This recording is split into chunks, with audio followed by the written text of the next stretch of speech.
Assalamualaikum warahmatullahi wabarakatuh, sahabat sejuta kisah. Mudah-mudahan Anda masih setia bersama kami, channel yang setiap hari selalu menyuguhkan cerita-cerita misteri menarik. Dan untuk kali ini kami akan berbagi sebuah kisah nyata misteri yang berjudul Dendam Sang Nenek Hitam. Jam menunjukkan pukul 23.00. Sudah hampir 1 jam aku menunggu bis antar kota yang akan membawaku ke sebuah kota di selatan Jawa Tengah, tempat sahabatku si Budi, teman baikku di tempat aku bekerja. Pokoknya kamu harus cepat-cepat kesini, Yud. Cuma kamu yang aku harapkan bisa membantuku. Aku nggak tahu lagi harus minta tolong sama siapa. Teringat ucapan Budi dari percakapan telepon kami beberapa hari yang lalu. Aku pun menyanggupi permintaannya. Lagi pula dia adalah teman karibku semenjak pertama aku bekerja sampai sekarang. Tak mungkin aku menolak permintaannya. Apalagi ada nada khawatir dari ucapannya itu. Dari kejauhan terdengar suara bis mendekat. Akhirnya datang juga, ucapku dalam hati. Aku naik dan duduk persis di belakang supir. Tak lama aku langsung terlelap karena rasa kantuk yang sudah menyerang dari tadi. Aku sampai di tempat tujuan. Jam tanganku menunjukkan pukul 12 siang. Langsung bergegas mencari warung makan untuk mengisi perutku yang sudah terasa perih dari tadi. Tak lama kemudian HP-ku berdering. Halo Yud, udah sampai mana? Apa mau aku jemput aja? Terdengar suara Budi di speaker HP-ku. Ada nada gembira di dalam suaranya.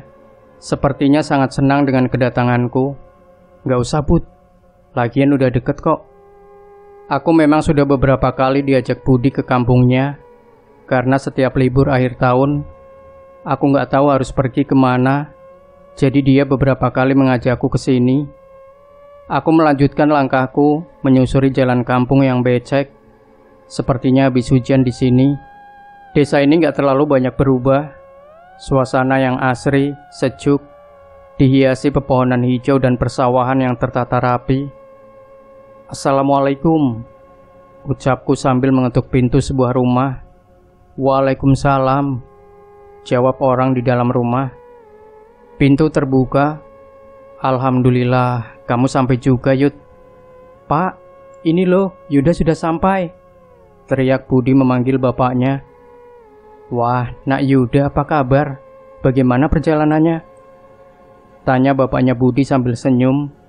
Baik Pak, alhamdulillah lancar, jawabku.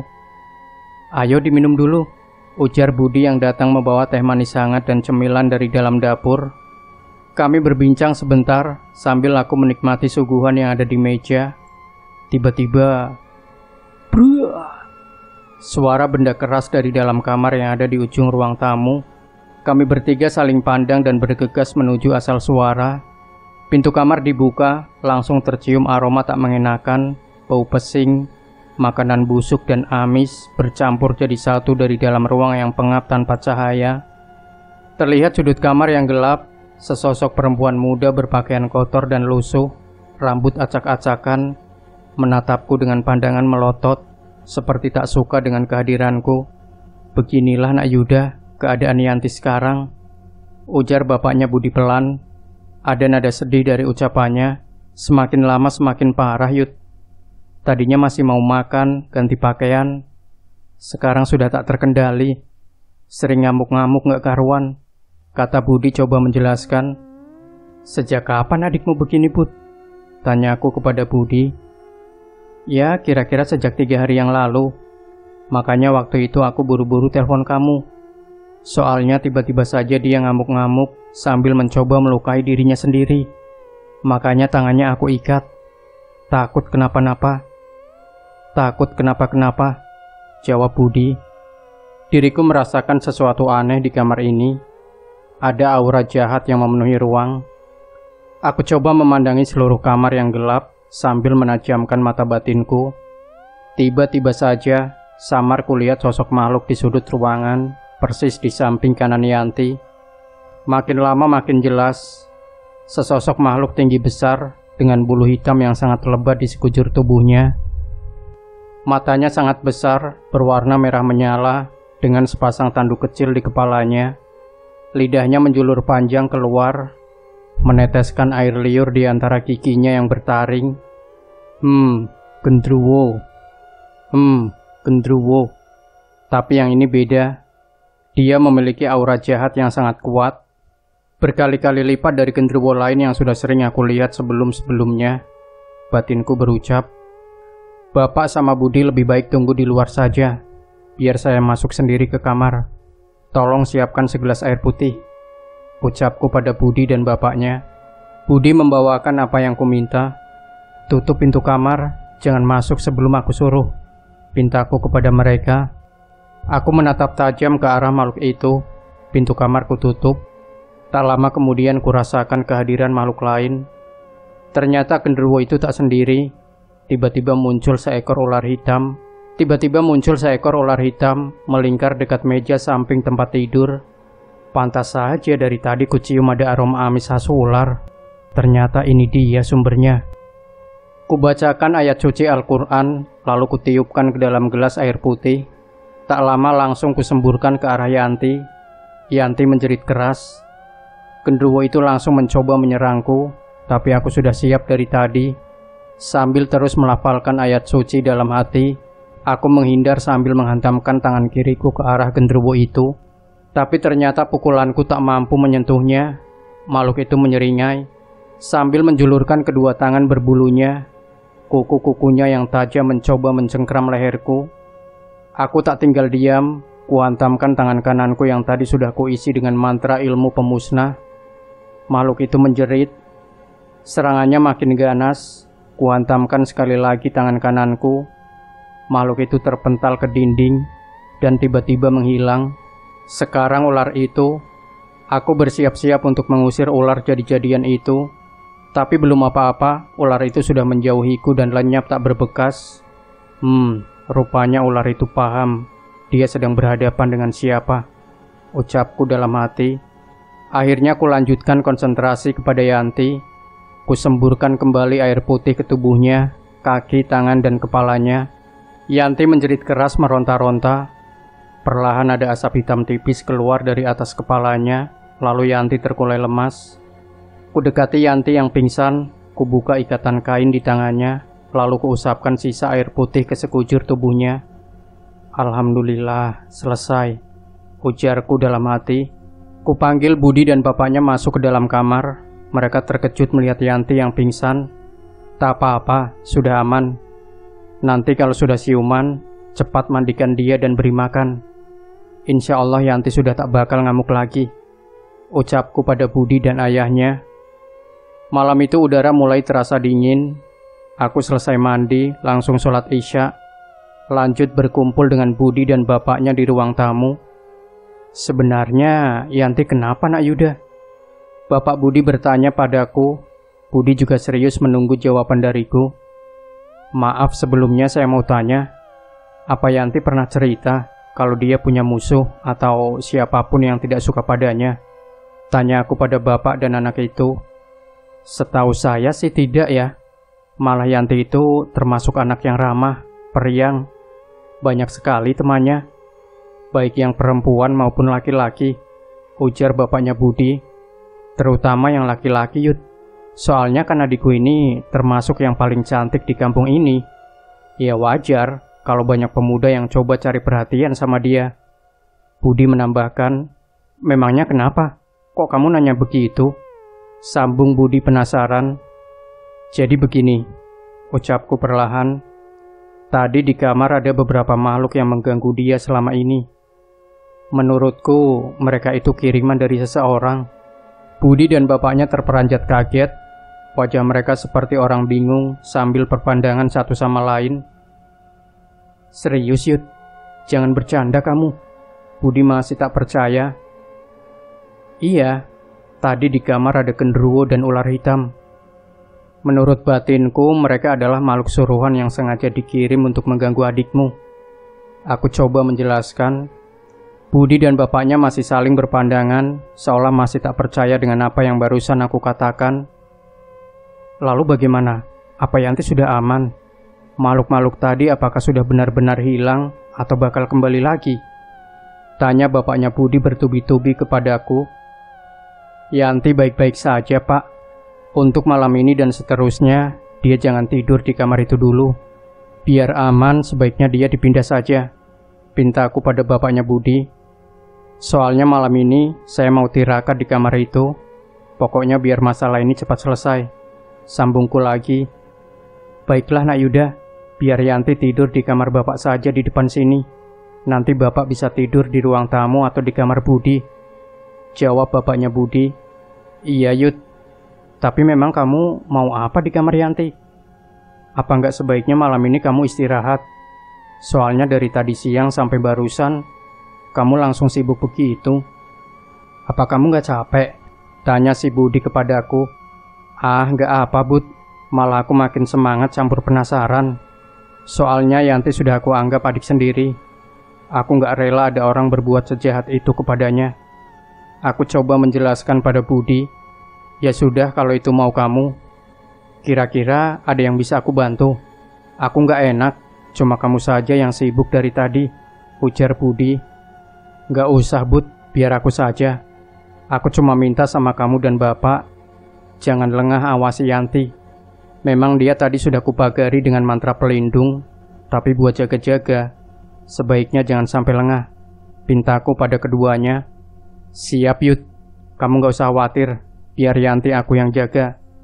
Kamu konsentrasi saja sama apapun yang akan kamu lakukan nanti. Kalau perlu apa-apa, jangan sungkan minta sama aku. Jawab Budi penuh semangat. Tepat pukul 11 malam, Budi terlihat duduk bersandar di bangku ruang tamu.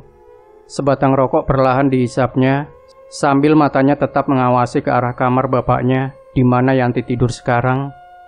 Sesekali matanya melirik ke arah kamar Yanti, di mana sedari tadi Yuda ada di dalam situ.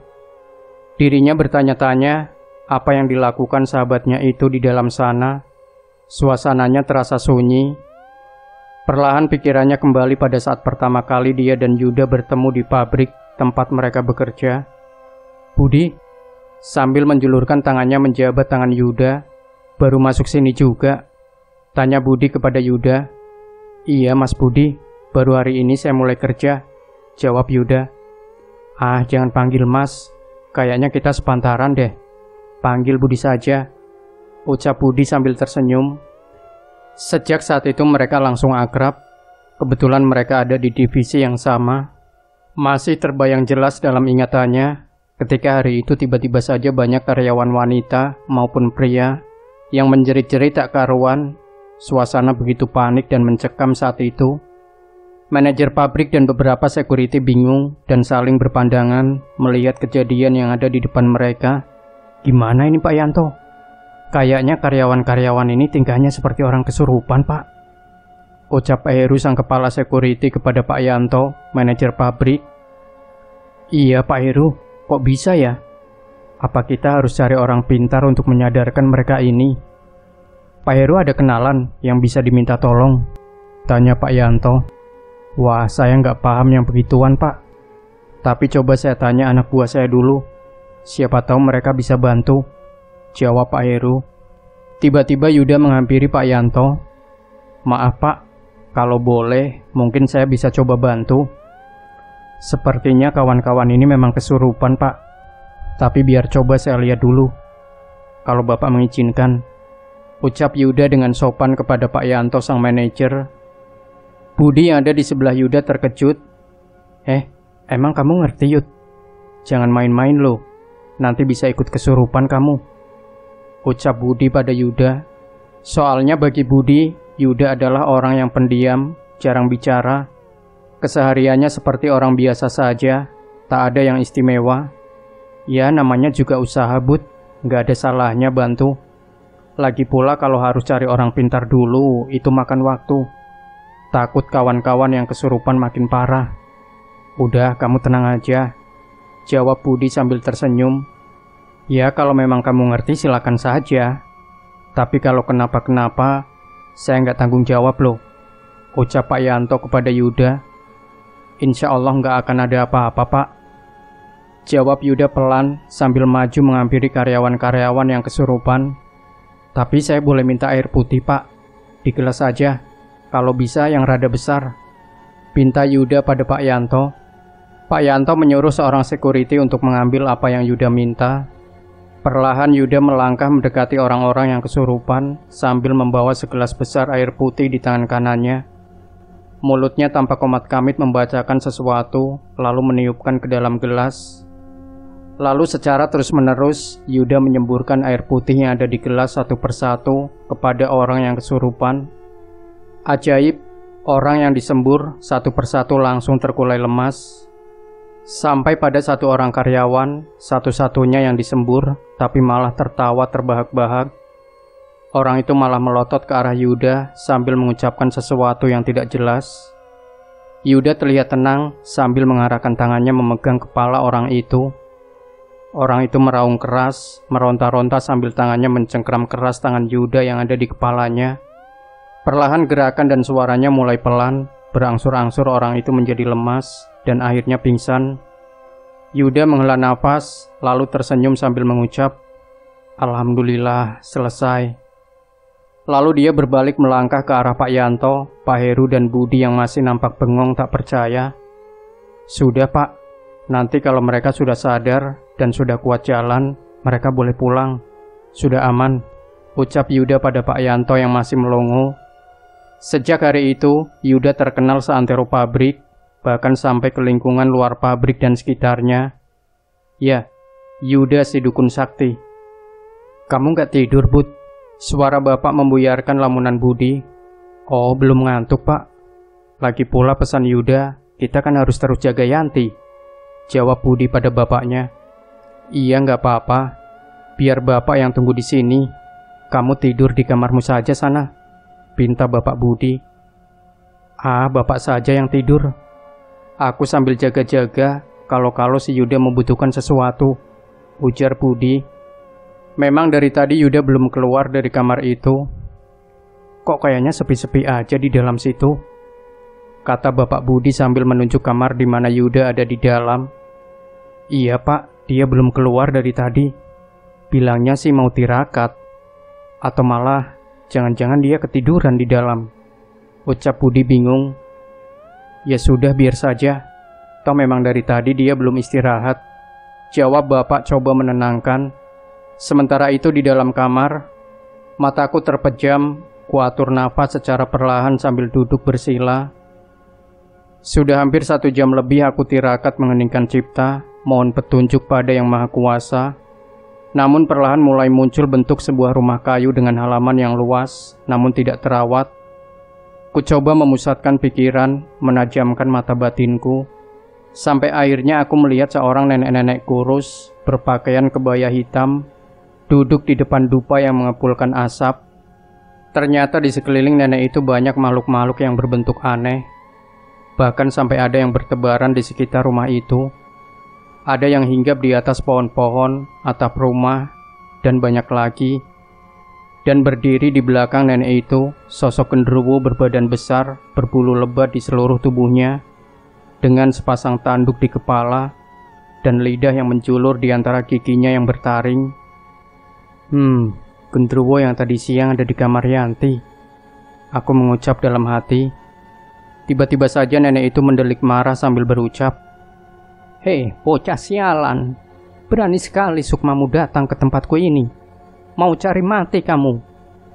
Nenek itu berdiri marah sambil bertolak pinggang. "Ayo coba kalau memang berani, datang ke sini hadapi aku. Kupatahkan batang lehermu," teriak sang nenek.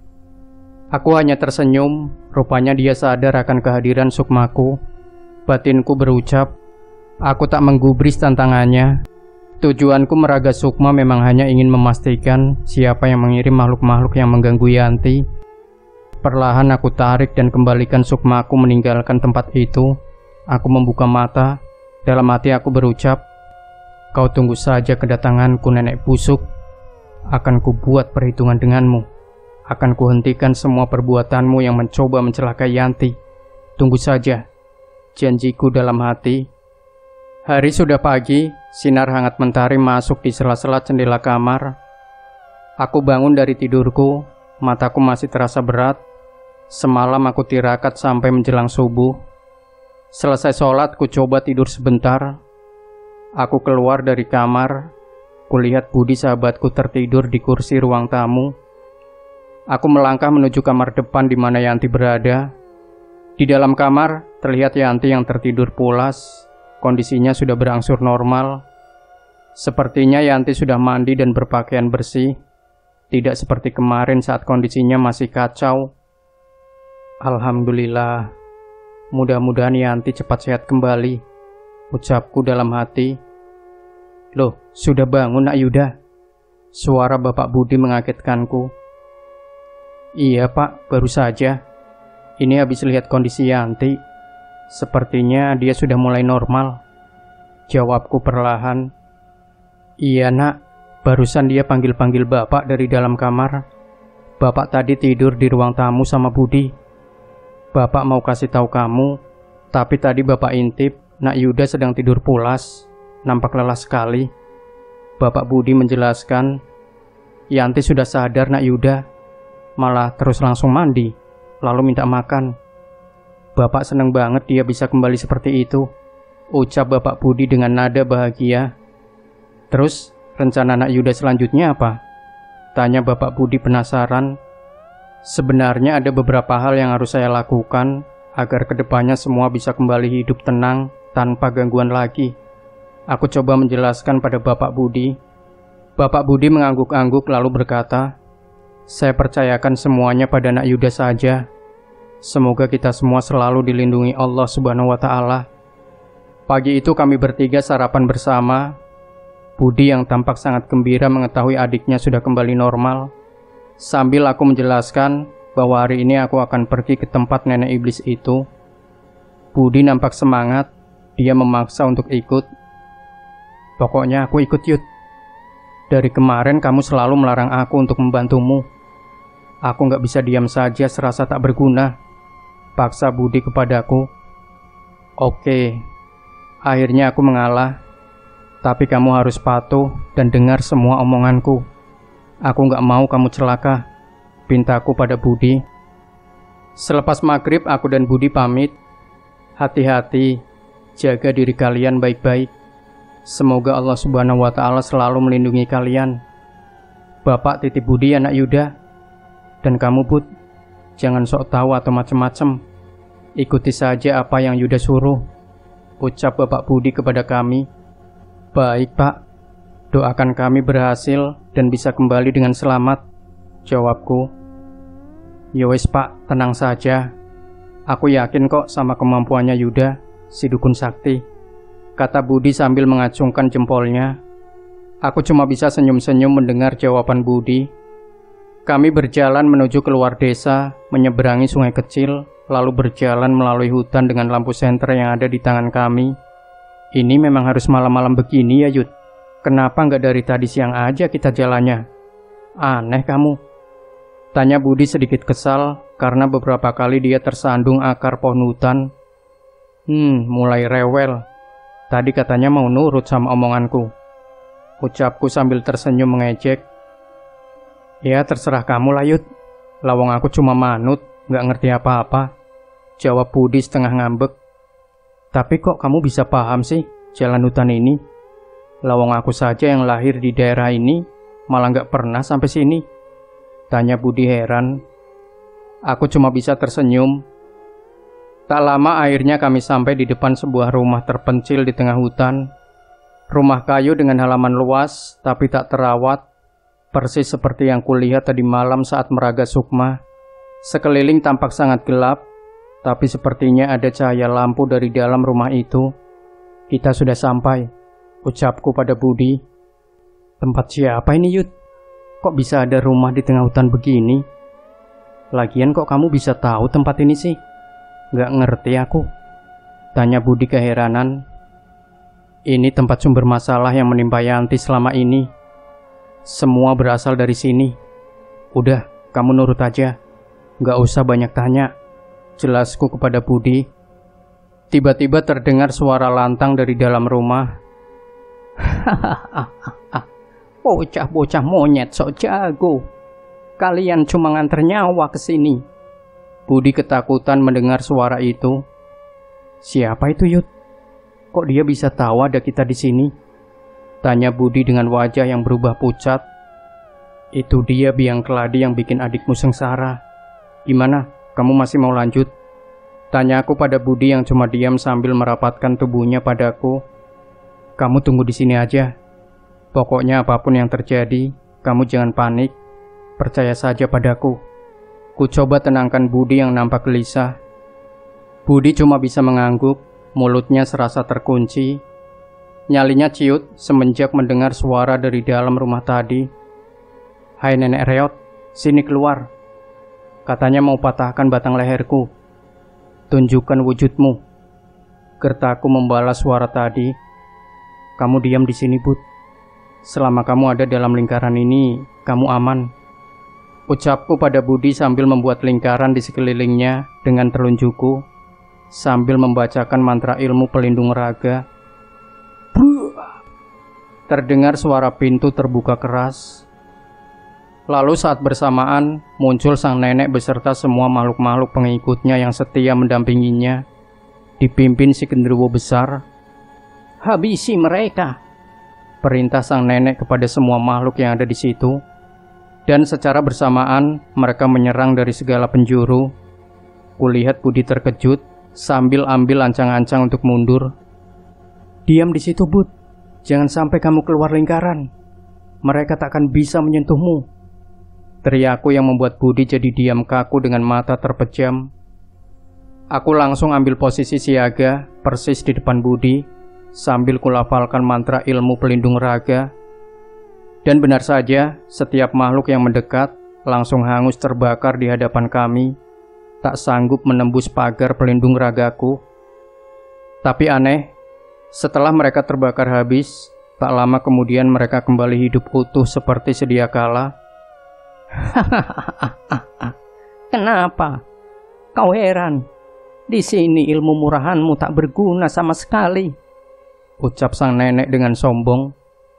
Nanti kalian berdua akan kukuliti hidup-hidup. Setelah kalian mampus. Berikutnya adalah si gadis sombong sok cantik itu, yang sudah berani menyakiti hati cucu kesayanganku, sampai cucuku nekat bunuh diri. Nyawa dibayar nyawa, kata sang nenek dengan lantang. Aku tercekat mendengar perkataan nenek itu. Kulirik Budi, dia pun kaget mendengar ucapan sang nenek. Ternyata semua ini hanyalah aksi balas dendam. Tapi dari yang pernah Budi ceritakan, dia dan ayahnya memang tidak tahu menau urusan Asmara Yanti selama ini. Tubuhku makin terasa lemas, tenagaku mulai terkuras membentengi diri dari serbuan makhluk-makhluk yang tidak bisa musnah itu. Aku harus menyerang balik mereka. Kalau begini caranya, lama-lama bisa mati konyol, ucapku dalam hati. Ku ambil tasbihku dari dalam saku, ku genggam erat sambil menyalurkan ilmu pemusnah. Aku melompat maju, lalu bertubi-tubi menyabetkan tasbihku kepada setiap makhluk yang mendekat. Beberapa dari mereka langsung hancur terkena sabetan tasbihku. Berhasil, ucapku dalam hati. Gerakanku hanya terbatas di sekeliling Budi saja. Aku khawatir kalau ada makhluk yang mampu menembus benteng pelindung raga di sekitar Budi. Tenagaku mulai habis, keringat membasahi sekujur tubuhku. Lalu kulihat nenek itu melompat maju. Ilmu murahan macam begitu kau tunjukkan padaku. Nih, rasakan tanganku, teriak si nenek. Kedua tangan nenek itu berubah, jari-jarinya dengan aneh menjadi panjang dan berwarna kemerahan, siap meremukkan leherku. Aku menunduk sambil berguling. Tapi posisiku yang tetap harus melindungi Budi membuat gerakanku tertahan. Mampus kau, teriak nenek itu. Sejengkal lagi, jari-jarinya yang panjang sampai ke leherku. Aku sabetkan tasbihku tepat di ujung jari-jarinya. Si nenek terkejut, tak menduga kalau aku akan melakukan itu. Ujung jari telunjuk kanannya seperti hangus kehitaman terkena sabetan tasbihku. Nenek itu menjerit kesakitan. Nenek itu coba mengarahkan jari-jari panjang tangan kirinya ke arah mataku, seperti siap mencongkel kedua mataku dengan kukunya. Aku tak tinggal diam. Kembali kusabetkan tasbihku dan mengenai telapak tangannya. Langsung terlihat luka hangus di telapak tangan kiri nenek itu. Sialan, nenek itu menjerit kesakitan. Sambil mundur dia berkata, sekarang giliranmu, habisi dia. Perintah si nenek pada genderuwo. Genderuwo itu melangkah maju ke arena pertarungan. Tiba-tiba dia mengaum keras. Tak lama kemudian muncul belasan atau bahkan puluhan genderuwo dari balik kegelapan malam. Pantas saja auranya lain. Ternyata dia adalah raja genderuwo di hutan ini. Batinku mengucap. Makhluk-makhluk yang tadi menyerang perlahan mundur. Aku masih terengah-engah kelelahan sambil tetap berdiri di depan Budi. Kini di sekeliling kami berkumpul puluhan genderuwo dengan berbagai rupa dan ukuran. Tapi tetap tak ada yang melebihi besarnya ukuran tubuh raja genderuwo tadi. Langsung kukerahkan sisa-sisa tenagaku untuk menghadapi mereka. Tapi nampaknya sabetan tasbihku tak mempan sama sekali pada mereka. Sampai pada akhirnya, puk! Hantaman sang raja genderuwo mengenai dadaku. Aku langsung terduduk menahan sakit yang luar biasa. Darah mengalir dari bibirku. Sesak sekali rasanya dada ini. Sekilas terlihat banyak genderuwo mendekati Budi yang takut setengah mati. Tak ada pilihan lain, terpaksa kugunakan sesuatu yang selama ini sangat kubenci, yang bersemayam abadi dalam tubuhku. Kupejamkan mata, perlahan ada rasa panas menjalar ke seluruh tubuh. Dan akhirnya, aku berteriak keras, tubuhku perlahan berubah. Seluruh kulitku muncul sisik-sisik ular berwarna keemasan. Mataku merah menyala. Lidahku menjulur panjang dengan ujungnya yang terbelah. Si nenek nampak terkejut dengan apa yang terjadi. Tubuhnya sedikit mundur ke belakang, berucap dalam hati, apakah benar yang kulihat ini? Ada sosok naga kanaka, raja di raja seluruh ular dan siluman di penjuru angin, ada dalam tubuh anak itu. Siapa dia sebenarnya? Siapakah engkau? Tanya nenek itu dengan suara gemetar seperti ketakutan. Apa hubungannya kau dengan naga kanaka? Ucap nenek itu lagi kepadaku. Aku Yuda, anak titisan dari sang naga kanaka. Dan saat ini adalah ajal kematianmu dan para makhluk pengikut jahanammu itu. Teriakku lantang. Si Raja Genderuwo malah maju melompat mencoba menyerangku. Dengan sekali pukulan tanganku, sang Raja Genderuwo langsung hancur menjadi abu. Melihat hal itu, seluruh genderuwo dan makhluk lain pengikut si nenek kocar-kacir meninggalkan tempat ini. Aku tak tinggal diam. Kusapu bersih semua makhluk-makhluk itu sampai tak tersisa. Aku berdiri gagah di tengah-tengah arena, di antara gelapnya malam dan sisa-sisa debu dari semua makhluk yang kuhancurkan barusan. Spontan saja sang nenek langsung bersimpuh sujud di hadapanku sambil berucap memohon. Ampun, ampunilah saya. Selama ini saya tak tahu saya berhadapan dengan siapa. Ampun. Tak ada ampun bagimu. Naga kanaka tak pernah membiarkan mangsanya hidup. Ucapku sinis. Aura kelam dan jahat menguasai jiwaku, mengubahku menjadi sosok tanpa belas kasihan. Tapi aku tak akan mengotori tanganku. Biar rakyatku saja yang menghukummu. Tak lama kemudian muncul ratusan ular dari seluruh sudut penjuru hutan. Dengan cepat, di sekelilingku dipenuhi ular berbagai macam bentuk dengan jumlah yang tak terhitung. Anak-anak, habisi dia. Perintahku pada ratusan ular yang ada di sekelilingku. Tak butuh waktu lama, ratusan ular itu menyerbu sang nenek yang menjerit ketakutan. Sebentar saja sang nenek sudah tenggelam dalam tumpukan ratusan ular yang melilit, menggigit dan menyerang nenek itu. Cukup. ucapku pada semua ular-ular itu.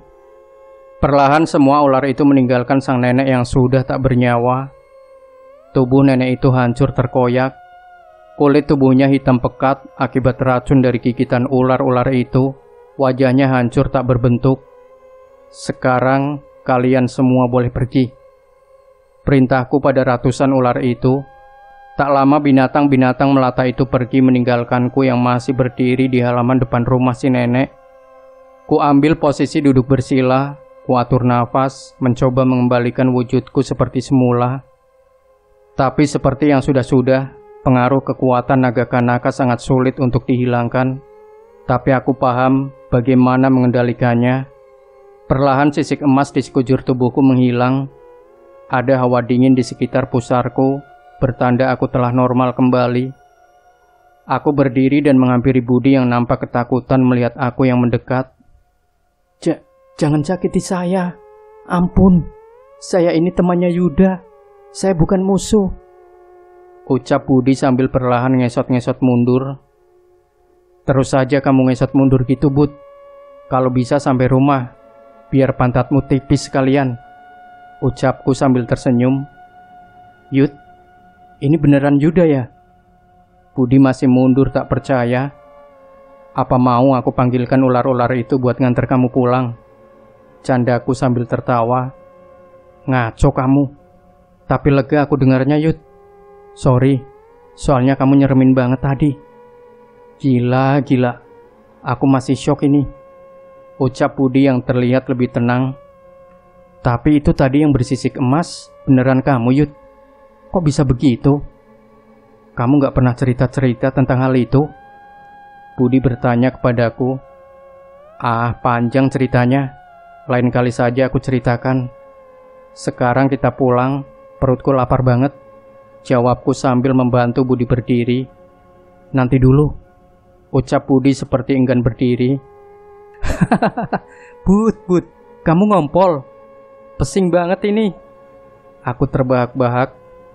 Bodoh amat, kata Budi sambil berdiri pelan. Ya udah, kalau kamu mau tetap di sini. Tapi tadi rasanya ada beberapa genderuwo yang luput dari seranganku. Dan pasti suka sama orang yang bau pesing begini. Aku beranjak pergi meninggalkan Budi. Tunggu Yud. Main tinggal aja sih. Budi berlari mengejarku. Bodoh amat. Ku balas perkataan Budi barusan. Demikian sahabat Sejuta Kisah. Jangan lupa tinggalkan komentar Anda, like, share video ini, subscribe channel Sejuta Kisah, dan kembali nantikan cerita-cerita misteri terbaru dari kami. Wassalamualaikum warahmatullahi wabarakatuh.